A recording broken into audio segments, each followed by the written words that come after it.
Good morning. Welcome to all the people watching at home, all the ones here. Great to see everybody, and great not to see everybody there. One of the things that gets disrupted during this time is graduation. As you know, there's been lots and lots of weird stuff about that and drive-thrus and all that stuff. And we do want to honor our graduates. We really can't have them come up, and a lot of them don't want to come out right now, but we do want to do some to at least show you a picture and let them know who they are. And so let me just run through rather quickly, but with meaning. We have four people that we know of. Sometimes our church, with all the ins and outs we have, sometimes we'll miss somebody. So if we missed you or your kid, please let us know. We'll do it next week just for them, okay? Now, this is Avery McLaurin. She's been working in our children's ministry. She's done a great job at our church, and she's graduating from Western Harnett, and she's attending Central Carolina next fall, and we're really pleased with her, and we're pleased with all four of them, so I won't say that part. But as I get to the next three, I need to let you know these slides were composed by the mothers. Okay? Avery's mom was she graduated, she's going here. All the rest of them decided they needed to do, so we didn't write these, we're not picking favorites, we're just letting the moms write them, and so as we go, they're going to amp up in the brag ratio for each child. So Adriana graduated this year also from Western Harnett. They have one background for Western Harnett, one for Overs Hills. She'll be attending Campbell University next year, majoring in mathematics with a teacher licensure, and that's pretty cool right there. I was a math minor in college, believe it or not. Next, we have Kayla Duke. She's going to Central Carolina also in the fall to receive 2 years of free college. See the free right there? Her mom really is proud of her. And then transferred to George Mason University. She's pursuing a degree in biology and zoology. And also graduating from Overhills, we've got Xavier, is it Salone? I sent her a message I didn't get back, so I'm really bad at last names and first names. He's going to Sacramento City College in California for 1 year in UC Davis, University of California, to pursue medical school with an interest in neuroscience while staying with family because their family's originally from that area. And their mom is justifiably proud of both of those young people, and I think all four of them should be proud. And just so you know, we do give them, I hope it doesn't seem self-serving, I think it's a reasonable gift. When people graduate from high school, we give them a copy of my book, Faith in Your Own Handwriting. And the reason is I wrote this for people who are just because the most important time frame, I believe, for faith in the life of a Christian is somewhere between 17 and 25. Between 17 and 25, you decide whether or not you're going to adopt your parents' faith. And it's very important you don't adopt exactly your parents' faith, but you learn this sounds kind of weird, need to read the book if you don't understand me, your version of Christianity. There are some parameters of what Christianity really is, but there's a lot of room for you to be yourself, the person God designed you to be. And so I wrote this book just primarily for people in that situation, and so we give a copy each graduation season to our graduates. And if you guys want to pick this up after service for your daughter, that would be wonderful. And the other ones, we can get it as we get to them as well. Now, the reason I'm really good with, all of them bragged on their kids is the child is a result of a lot of things. And a lot of it is what the parents do and don't do to help them get to a spot. Let me put it this way. I have said for years that if life was a video game, my life, when I was born, my parents made it so my game was on the easy setting. The easiest setting you could possibly have to play the game of life. My parents ensured that I had that setting. Now they had help along the way as well, but I have the easiest setting you can have. I really believe that. My parents are college-educated educators. I mean, you know how hard English class was for me in high school and college? It wasn't. Both my parents were English teachers. I just had to listen, and what I hear in my head is right because I grew up with proper speaking in my home. So everything, so easy setting, okay? My parents were distinctly middle class, which I believe is honestly the easiest setting. I really do. I think the easiest setting is middle class because I think extreme upper class, I see a lot of people who start out in the extreme upper class who end up with addiction problems and some serious reason for existence problems. And I think in the middle class, I'm just talking for me, you have to work for it, but it's not that hard. It's not as hard as it could be, okay? I'm a guy. I think if you're honest, being a guy is easier to succeed in this world than being a woman. I think that's a fair statement. Not saying women can't succeed. I'm saying I'm on the easy setting. And I am white as white can get. And while that's not the only driver, that's an easy setting. That makes my life, my chance of, honestly, I've said this, if I end up, and I believe it, if I hadn't been successful, by successful I mean make a good living, a reasonable living, have a good home and a family, raise good kids, I live in a nice house, I've got 2 nice cars that the bank lets me drive, I've got a very good life. If I hadn't made it to that level, it would have been a colossal failure. Because I started out on third base. I was born on third base. My parents, my everything.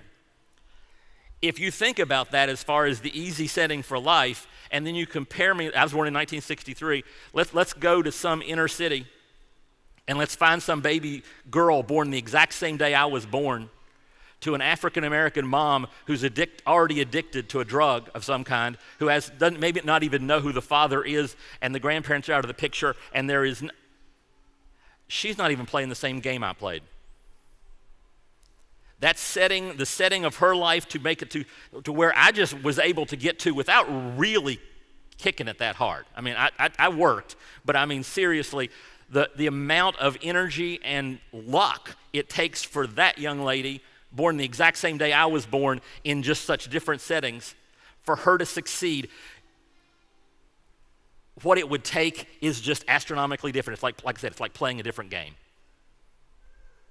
And some people, and not they're wrong, I mean, a phrase that gets thrown around, but I don't use it as much because I think it has, some people put political overtones on it, is the concept of privilege.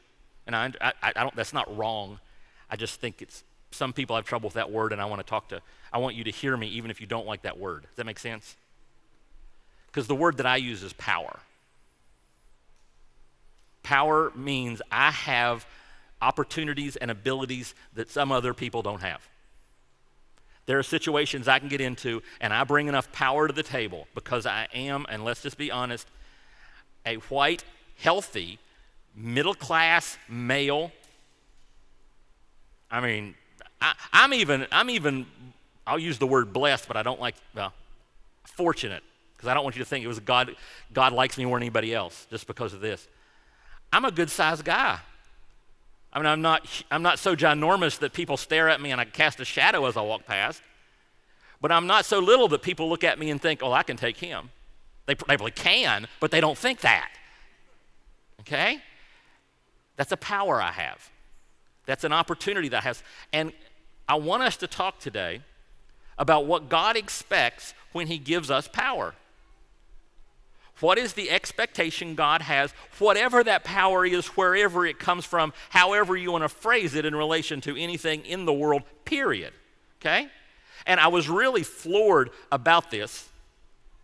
As we talk today about the purpose of power, I was floored by a speaker once. His name was Andy Stanley. He was talking to leaders. And I share this a lot, so I apologize if you're tired of hearing this one little verse. I'm only going to talk about it for just a second. But in John, it's just before the Passover, and Jesus knew the hour had come for him to leave this world and go to the Father. It's the last night before the crucifixion. He's about to do the Lord's Supper. All this stuff is about to happen that night. Okay? Having loved his own who were in the world, he loved them to the end. The evening meal was in progress, and the devil had already prompted Judas, the son of Simon Iscariot, to betray Jesus. Now here's the part. Jesus knew that the Father had put all things under his power. Jesus knew the Father had put all things under his power. Jesus knew he had power. And that he had come from God and was returning to God. Jesus knew he was, as this guy put it, the most powerful person in that room.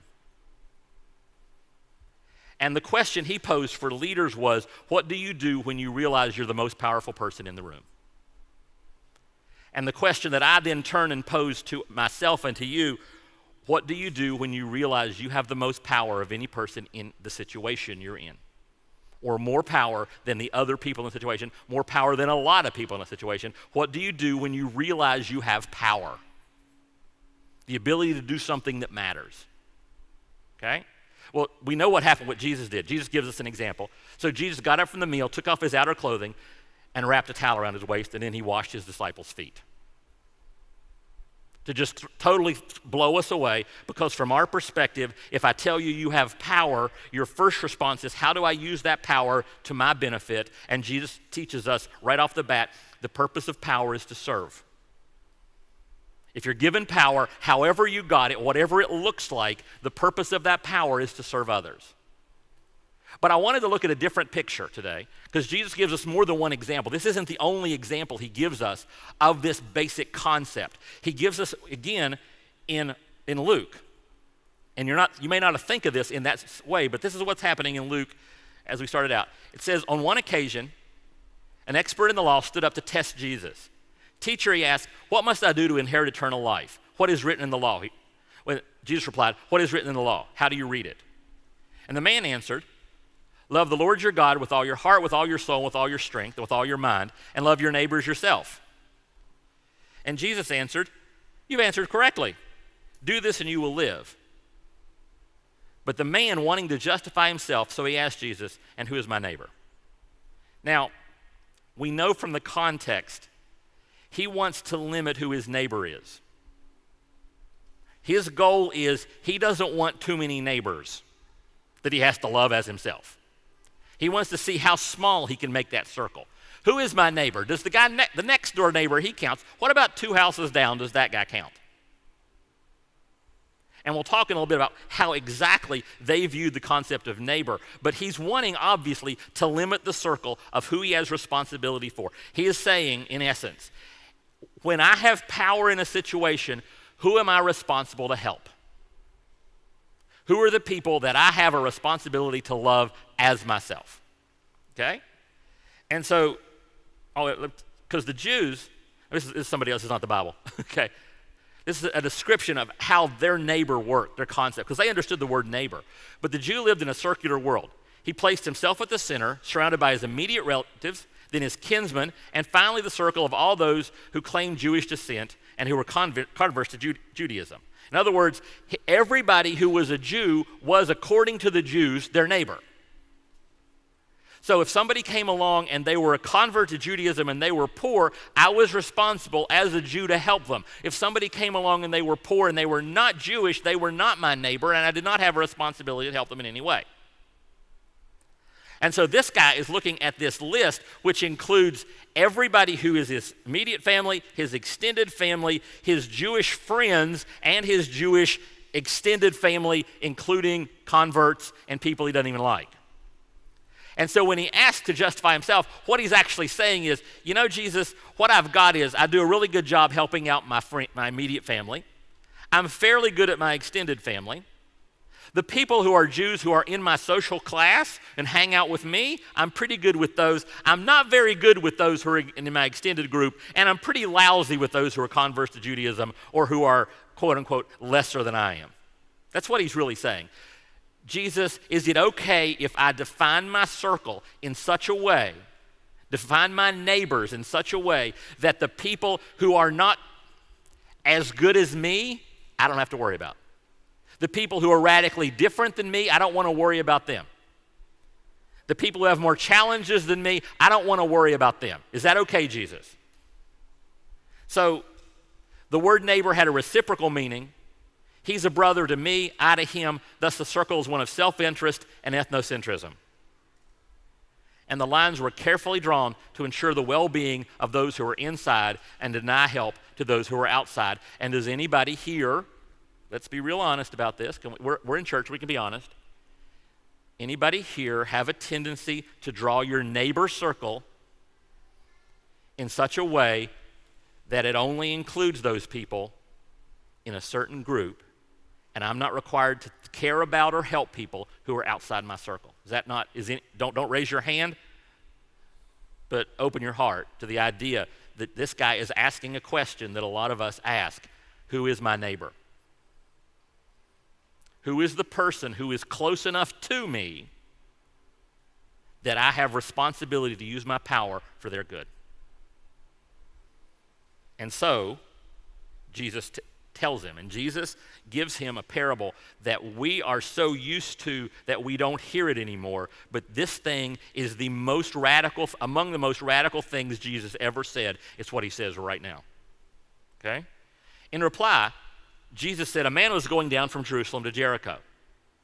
When he was attacked by robbers, they stripped him of his clothes, beat him, and went away, leaving him half dead. A priest happened to be going down the same road, and when he saw the man, he passed by on the other side. So too a Levite, when he came to the place and saw him, passed by on the other side. But a Samaritan, as he traveled, came where the man was. Now, I'll do the full stop here. You guys are so used to hearing Good Samaritan, when you hear the word Samaritan, you think good. When Jesus' audience heard the word Samaritan, it was one of the worst slurs you could ever tell anybody, was to call them a Samaritan if they weren't, and even if they were, it was a derogatory term. I remember I was in college, I was working in electronics department, and there was a guy from Romania there, and I'm from West Virginia, so I don't have a lot of experience in the wide world at that point in time, okay? My experience is very limited. And so he and I like to joke around with somebody and kind of poke them, and they poke me back, and have a little playful picking on each other kind of thing. I like to do that, and I'm unfortunately very good at it. And we're doing this, and we're having a good time. And I called him a gypsy. And this is a good Christian young man. This is not some jerk, some hothead. He's a good, calm Christian man, and he almost came at me. It took everything in his power not to physically attack me because I called him a gypsy. Because in Romania, where he's from, that is the lowest insult you can call anybody. It is as bad a word as they have. And when I called him that, this young man went from peaceful, joking, to incredibly angry, ready to come at me. And that's what Jesus talked about here. When this person who occupies the lowest rung of the social stratus, because we just hate these people. Okay? Let me give you an example. The Samaritans were north of Jerusalem. They have that area, they lived up there. They had built their own temple, and about AD 150-ish, the Jews destroyed it. They went up and just burned it down. Well, about BC, 6 or 9 BC, about the time Mary and Joseph would have been aware of what was going on, the Samaritans came to Jerusalem right before Passover, the most holy, highest holiday, probably the most party holiday the Jews had. And they went into the temple and they scattered human bones all over the temple, meaning they couldn't have Passover that year because the whole place was defiled. That's what the Samaritans did. Joseph and Mary grew up with that awareness of how bad Samaritans were. That's who we're talking about right here. The Samaritan comes along. This is the lowest rung of the ladder. This is so far out from this guy's circle of immediate family, extended family, Jews, Jewish converts, Romans, horses, okay, mosquitoes, ticks, Samaritans. Okay? And it's not even close. Ticks win, okay, over Samaritans. And a Samaritan, as he traveled, came to where the man was. And when he saw him, he took pity on him. He went to him, bandaged his wounds, pouring on oil and wine. Then he put the man on his own donkey, brought him to an inn, and took care of him. The next day, he took out 2 denarii and gave them to the innkeeper. Look after him, he said, and when I return, I'll reimburse you for any extra expense you may have. And then Jesus asked, which of these 3 do you think was a neighbor to the man who fell into the hands of the robbers? And the expert in the law replied, the one who had mercy on him, because the expert can't say Samaritan. It's a word you just don't use. So he doesn't even use the word. He says the one who had mercy. He's not willing to even say the word Samaritan. The one who had mercy on him, Jesus told him, go and do likewise. And what we have here is Jesus showing us very clearly the proper use of power, because in that situation, There was a person who lacked power. It was the person who had been beaten up and left for dead in the ditch. And 3 people who had power walked past. A priest, a religious leader, and a Samaritan. And Jesus said, I want you to do what the Samaritan did. Okay? So let's talk about it. I'm going to give you four things of what the Samaritan did and what it teaches us about power. The first thing I want you to see is proper use of power requires ignoring normal boundaries. Ignoring normal boundaries. The dude wanted to justify himself, so he asked Jesus, who is my neighbor? How narrow can I draw this circle? I've used this one before, and I use it because you got the priest and the Levite, and they're coming along, and they see the guy in the road, and they walk to the other side, because somehow that distance means they don't have to help. And that makes the question slightly different. How wide does the road have to be before I don't have to care? How wide does the road have to be before I don't have to care? But I'm supposed to ignore the boundaries that tell me I'm supposed to. Matter of fact, here's what Jesus did. Jesus just took the argument and he exploded it. Because if you think about it, this parable has always surprised me a good bit. Because what I would expect, okay, here's how I would have told that parable. Okay, there's a Samaritan going from Jerusalem to Jericho, and he gets beat up and left in the road, and a priest comes by and doesn't help him, and a Levite comes by and doesn't help him. Then a normal person comes by and sees the Samaritan in danger and helps him. That's how I would have told that. That's the logical way to tell it, but Jesus didn't want to just flip our expectations slightly. He wanted to blow them up. So instead of putting the Samaritan as the victim, he made the Samaritan the hero, and suddenly you have to everything blows away. And Jesus did that a lot. Jesus is the one who said, you've heard people say, love your neighbors and hate your enemies, but I tell you to love your enemies. What? And pray for anyone who mistreats you. Do you know who Jesus says your neighbor is? Everybody. And I've been watching, and I have to watch the same thing myself. I'm no better than anybody else. I have to watch myself because the way Jesus defines this, the person that I am to acknowledge as my neighbor, the person who, if I have the opportunity, I am supposed to use my power to help, we have like these strata of where these people sit. You know, you've got your immediate family all the way out. And a lot of people, and I have a tendency to do this, is I'll draw that circle, that outer circle, and I'll include people who are racially, you can't go out that door. Sorry, he was about to knock a table across the room. Sorry. You'll include all the way out to the people who are really different from you, but then you'll draw a circle. And let me tell you who Jesus included in his circle. The way Jesus defines this, the way that Jesus puts it. You know the picture of the policeman kneeling on the guy's throat. And we are told, and rightly so, that we have to include our circle so that George, the guy is in our circle. Do you know Jesus puts in the circle too? The cop kneeling on his throat. We watch the peaceful protesters. We say, and we are rightly, I believe, peaceful protest is a basic thing of what America is about. Is peaceful protest. It's ironic. There was one set of peaceful protests 2 weeks ago that one side liked, and there's a next set of peaceful protests the next 2 weeks later that the other side likes, and each side decided to rip the other one. But you know who Jesus is saying we're supposed to be and recognize as our neighbor, and you're not going to like this any. Can I just tell you this right now? It's not just the peaceful protesters. It's not just the unpeaceful protesters. It's the absolute idiot thug who walks out of a store that's on fire with a TV that he stole. That person right there is your neighbor. Now, I'm not saying we need to go But how do you help that person if given the opportunity? Because that person is someone Jesus died for.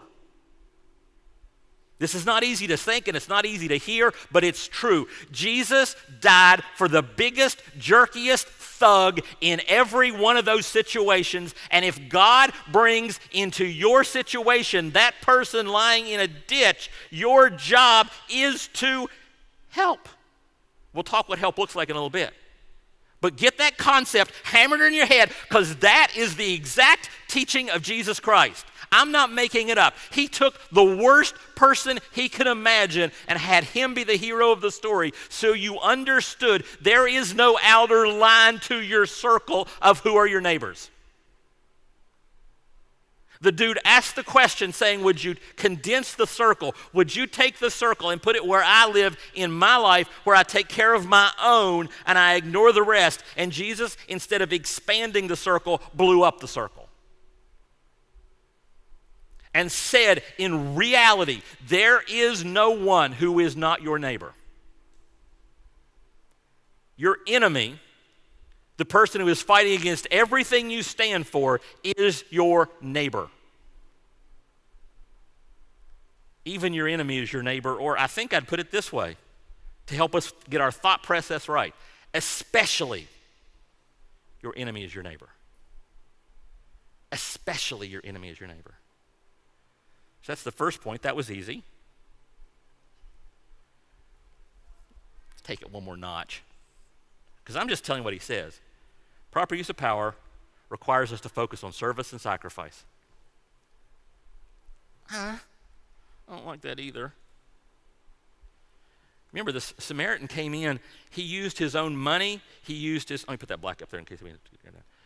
He used his own money. He went into debt to help this person. Did you notice that about the story? He went into debt. He told the owner of the inn, if what I am giving you is not sufficient to accomplish the need, put it on my tab. In other words, put in our terms, he took the guy to the hotel, told the hotel guy, take care of him, and here's my credit card in case more is needed. Can I be, I'm trying to be pretty honest here. We look for ways to help that do not involve either service or sacrifice. We look for ways to help that do not involve service or sacrifice. It's what we do. It's what we're naturally, that's just how we are. That's how I am. What can I do to make myself feel like I'm doing something that doesn't cost me anything? I'm going to tell you about Nancy. Can I talk about Nancy just a second? Nancy's been with us since the tent, not the tent building, the tent. Nancy has been working with me and for me for, I don't know how, she was our first children's director in the tent, okay? Nancy works with a ministry called Scarf It Up. And what they do is they look for people who are actually genuinely hurting and they help them. Not people within a certain sphere or a certain circle. Are you hurting? We help you. And she'll do it in a way that and she'll never tell you this, and if she's going to be mad at me for me telling you this. But she sacrifices her own stuff, her own time, her own money to make this happen. Okay? And some of you guys know that already. So many of us are looking for ways to where we feel better about ourselves, but it doesn't actually make any difference. Some of us just like to, nothing wrong with putting your thoughts up on Facebook, well, generally speaking. But simply liking somebody else's post about a dominant issue isn't really service or sacrifice. That makes sense? So what is your limit? Where is your credit limit on this thing? When it comes to an issue like this. And by the way, everybody's credit limit's a little different. My limit is different than yours for most of you. I mean, everybody's got limits on what they can do. See, in my position, I can do things, and I'm working on this. I'm not sure when we'll do it, but I'm wanting to get in some law enforcement people and some people of color and have a panel discussion where we talk about how do we work together to make this a better community. Now, a lot of you don't have that power, but you've kind of invested me in that power, so I can pull something like that off. And we may do it next Sunday, or I'm thinking now I'd rather do it like during the week sometimes, so we can just like take an hour or so, put it up on Facebook Live or on a video somewhere so people can actually see and have this conversation. And because that's something that is actually in my quote-unquote power checkbook can handle that. I can pull that off. So I'm responsible to see what I can do. What can you do? That's the question you have to ask. What can I do that matters? For some people, the best you can do is to put your voice with other voices. And that's a good thing. Be part of that. If that's what you can do, if that is actual sacrifice. For some of you, speaking up in certain topics is costly because you've got friends and family who disagree with you strongly. And if you stand up for biblical principles in front of them, they're going to say bad things about you. That's a sacrifice. That's real. But look past what can I comfortably do to what can I effectively do in situations that matter, where I have enough power to accomplish something. Okay? Other thing, proper use of power requires emphasizing outcomes. One of the things that I speak about this on a semi-regular basis. I just throw it out there once in a while. But where we are as a church, in case you don't know if you're online, there's a main road about a tenth of a mile from Africa, just right over there. And it's a favorite place for people who are begging to hang out. There's almost always one or two beggars at one of those places. And I really discourage our people from giving them money or even food, because it makes you feel better, but it doesn't affect their outcome at all. I know, ouch. But the purpose, if you'll notice, this guy said, I'm going to fix him up and I'm going to leave some money behind if I have to.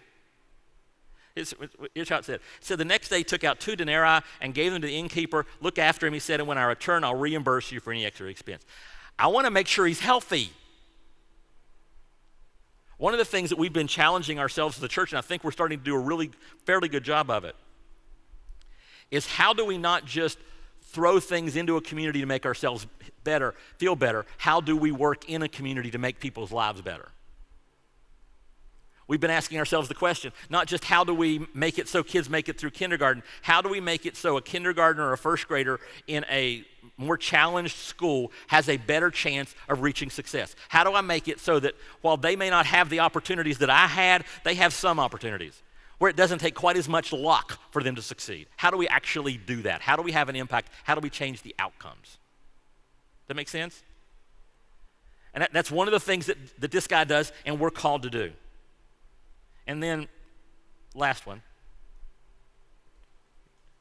Proper use of power is expected by God.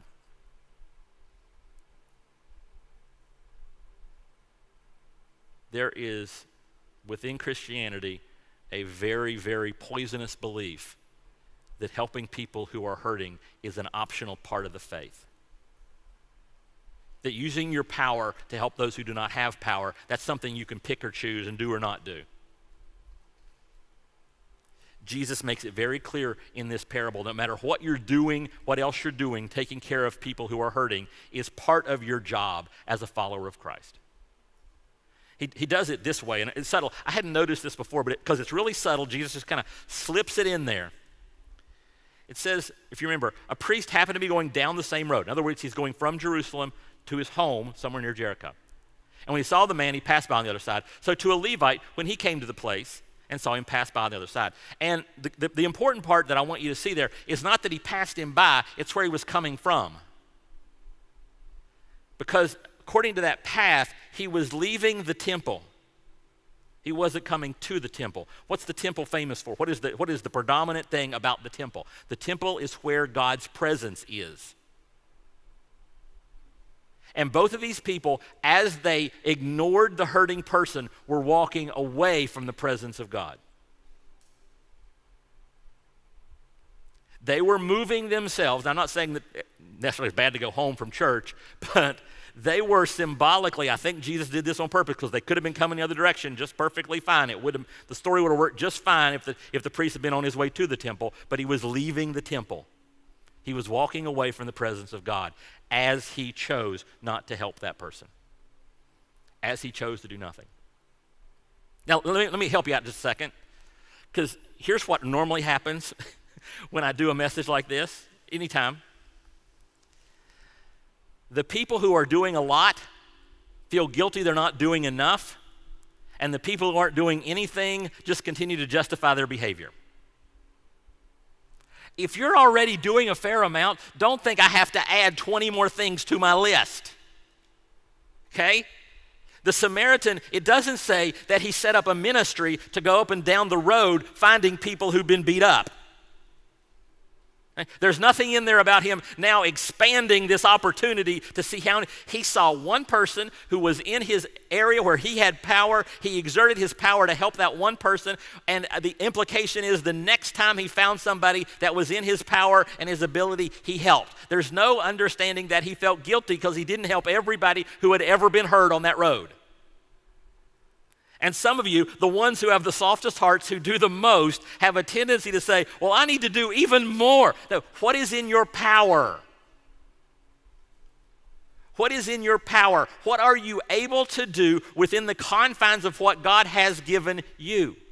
It's very important you understand that, okay? Because some of you guys, you need to quit feeling guilty. You're doing a lot. And some of you guys need to start feeling guilty because you're doing nothing. Did I get that out there clear? Okay?